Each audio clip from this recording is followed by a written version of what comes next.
Hi hello எல்லாருக்கும் வணக்கம். இன்னைக்கு நம்ம வந்து கிளாஸ் 6ஓட ஹேண்ட் ரைட்டிங் தான் நம்ம பார்க்க போகிறோம். இப்போ வந்து ப்ரீகேஜிக்கே நான் ஏற்கனவே சொல்லியிருப்பேன் எது எதெல்லாம் பண்ணணும், எது எதெல்லாம் பண்ணக்கூடாது, எது எதெல்லாம் நல்லா பண்ணணும் அப்படின்னு சொல்லியிருப்பேன். ஸோ ப்ரீகேஜிக்கு அதுவே போதுமானதான், அந்த ப்ராக்டிஸ் கொடுத்தாலே போதும். இப்போ நான் வந்து எல்கேஜியில் வந்து ஃபஸ்ட்டு நம்ம எல்கேஜியில் என்ன சொல்லி கொடுக்குறோன்னு நான் இப்போ சொல்ல போகிறேன். இப்போ எல்கேஜியில் பார்த்தீங்கன்னா நம்ம ஏற்கனவே ஸ்டாண்டிங் லைன் வந்து நான் சொல்லி கொடுத்துருப்பேன். அதாவது கிரையான்லேயே ஸ்டாண்டிங் லைன் மாதிரி போடுங்கன்னு சொல்லி கொடுத்துருப்பேன். கண்ட்ரோல்டு ஸ்கிரிபிளிங் தெரிஞ்சிருக்கோம், கண்ட்ரோல்டு கலரிங் பார்த்துருப்பீங்க. இப்போ வந்து controlled line dot to dot standing line போட சொல்ல போகிறோம். ஸோ இந்த மாதிரி டாட் டு டாட், அதாவது first red line to second blue line வரைக்கும் நம்ம ஒரு டாட் கொடுத்துருக்கணும். அந்த டாட்ல வந்து அவங்கள வந்து ஸ்டாண்டிங் லைன் போட சொல்லணும். ஸோ இதுக்கு எந்த பென்சில் யூஸ் பண்ணலான்னு பார்த்தீங்கன்னா, அவங்க பாமை விட கொஞ்சம் பெருசாக இருக்கணும். கையில பாத்தீங்கன்னா அவங்க பாம் இருக்கும்ல, அந்த பாமை விட கொஞ்சம் பெருசா இருந்தா பரவாயில்ல. ஆனா இந்த அளவுக்கு தான் பென்சில் யூஸ் பண்றோம். ஒரு ஃப்ரெஷ் பென்சில் கொடுக்காதீங்க. ஃப்ரெஷ் பென்சில் கொடுத்தீங்கன்னா அந்த பென்சில் வந்து மேல வந்து வெயிட்டா இருக்கிற மாதிரி அவங்களுக்கு அடிக்கடிக்கு கீழே விழும். ஸோ அவங்களுக்கு வந்து அதை பேலன்ஸ் பண்ண முடியாது.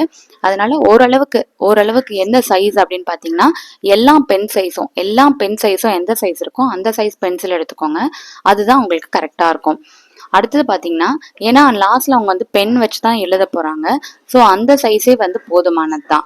அதனால வந்து பென்சிலை வந்து ஸ்டார்டிங்ல வந்து நீங்க வந்து சின்ன பென்சில் கொடுங்க. சின்ன பென்சில் அதாவது கிரையானை விட கொஞ்சம் பெருசா இருந்தா போதும். அந்த மாதிரி பென் சைஸ்ல இருக்கணும். பென் சைஸ்ல இருக்கிற பென்சிலை கொடுத்துட்டு அடுத்தது நீங்க என்ன பண்றீங்கன்னா, பென்சிலோட கலர் பார்த்தீங்கன்னா ஹெச்பி பென்சில் தான். எல்லா பென்சிலோட இது பார்த்தீங்கன்னா டார்க்னஸ் பார்த்தீங்கன்னா ஹெச்பி தான் இருக்கும். ஹெச்பி வந்து நல்ல ப்ரெஷர் போட்டால் தான் அதுலேருந்து நம்மளுக்கு அந்த அந்த ஒரு லைன் நம்மளுக்கு தெரியும். குழந்தைங்களால 4+ குழந்தைங்களால வந்து அந்த அளவுக்கு ப்ரெஷர் போட முடியாத பட்சத்தில் நம்ம என்ன பண்ணுறோம்னா 2B பென்சில் கொடுக்க போகிறோம். 2B பென்சில் கொடுத்தீங்கன்னா லைட்டாக கோடு போட்டாலே கொஞ்சம் டார்க்காக தெரியும். ஸோ இதில் வந்து 2B பென்சில் எங்கே வாங்கலான்னு பார்த்தீங்கன்னா, அமேசான்ல கிடைக்குது. அமேசான்ல வந்து 2B பென்சில் மட்டும் கிடைக்காது, ஹெச்பி டு 10B வரைக்கும் கிடைக்குது. ஸோ நீங்க அந்த மாதிரி வாங்கிக்கோங்க. ஒரு 100 ருபீஸோ ஒரு 60 ருபீஸ் வரும். அதனால வந்து அந்த மாதிரி பென்சில் எடுத்து அவங்களுக்கு இந்த 2B பென்சில் மட்டும் கொடுங்க ப்ராக்டிஸ் பண்றதுக்கு.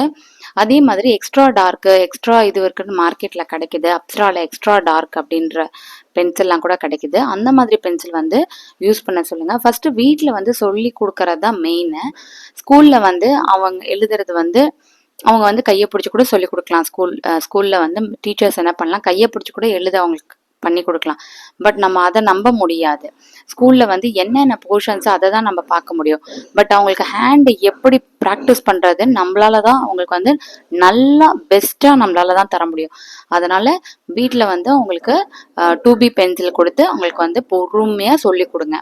இப்போ பாருங்க, இதுவே வந்து இந்த வீடியோவே 7 மினிட்ஸ் ஆயிருக்கு. நான் இதை வந்து ஃபாஸ்ட் பண்ணியிருக்கேன்.